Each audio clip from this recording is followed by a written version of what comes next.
Hi there. Happy Black History Month. My name is Terry Alessandra. I am the Multicultural Outreach Coordinator for PAC, and I am here to talk to you about an FBA and why it's important. Well, first of all, what is an FBA? An FBA is a functional behavioral assessment, and what that means is that if your child has an emotional or behavioral issue that is affecting their ability to academically be taught, you should request one.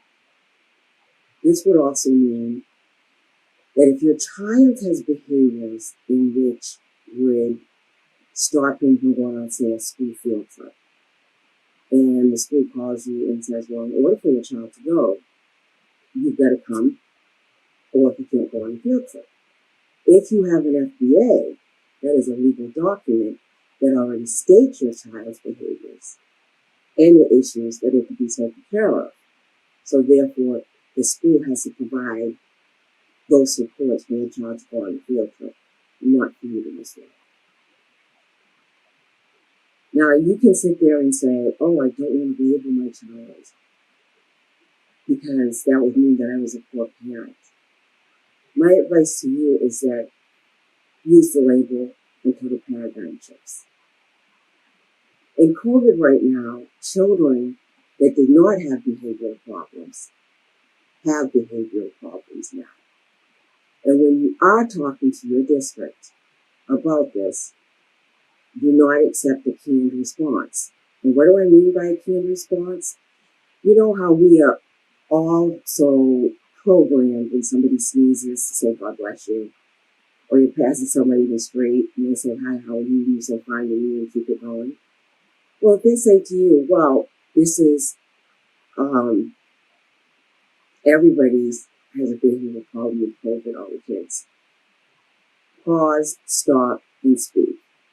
Because what you're talking about is your child, not everybody else's child, but how that behavior or emotion is affecting the ability for your child to learn. Now, schools can also say, well, we don't see that behavior in school, you only see it at home. This could be true because the analogy I want to give you is, as a woman, and I'm going to use a woman, you are a girl, you're a bra all day, and sucked in, and everything's all great, and as soon as you get home, throw up that bra, throw up that girl, and phew, release. Sometimes kids can keep it all in until they get home and they dysregulate. So you need to make sure that's documented. Go to the school, and if they say, well, we don't see that here, have it documented. This also helps to protect your child from being suspended because you have to concentrate on the behavior. And it's not so much about compliance as it is about regulation. They have to find the trigger. If it's in reference to somebody coming in the classroom or something else.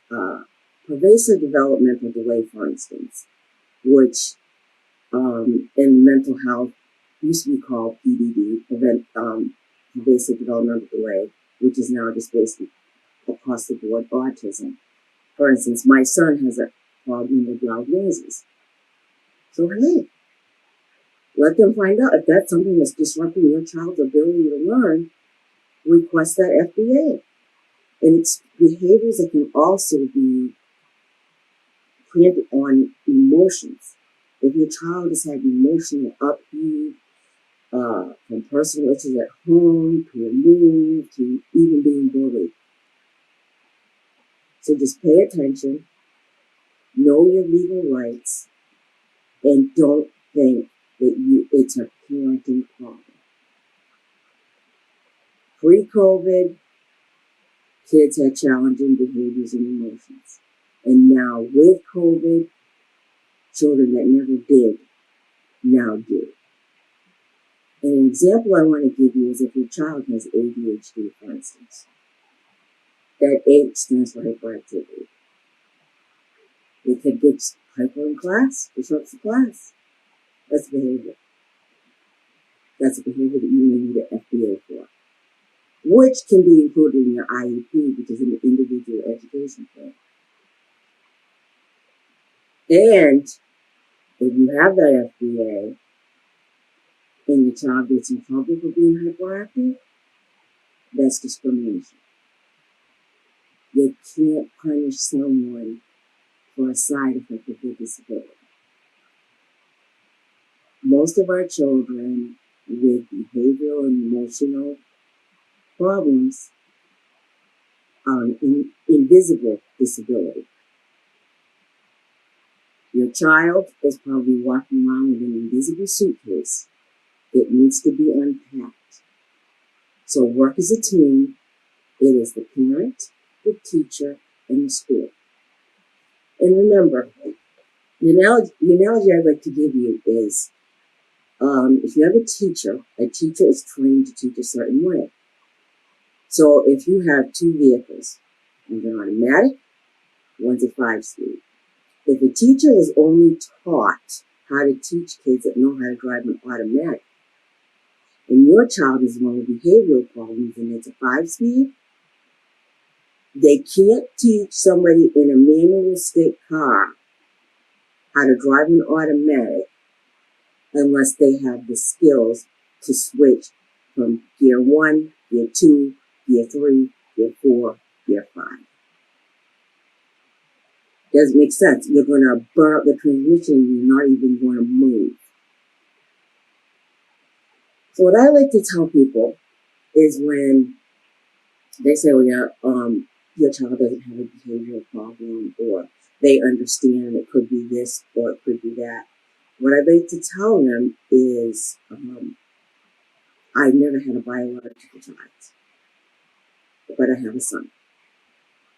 And I will ask them, well, do you remember what it was like to be pregnant and carry that child? And they'll say, yes. Do you remember giving labor? And they'll say, yes. I said, wow. That is something that I could never tell you what it feels like or what it looks like because I have not experienced it. I can tell you what I think it feels like. I can tell you what I read it feels like. But I can't tell you what it is because it's not my lived experience. I hope you found this educational. And please drop me a line if you have any other questions on getting an FBA. And if you need one for your child, do it. COVID, no COVID, whatever does not stop the right for your child to have what they need to get an education. God bless. Have a good day. And again, happy Black History Month. You take care, and I'll see you next time.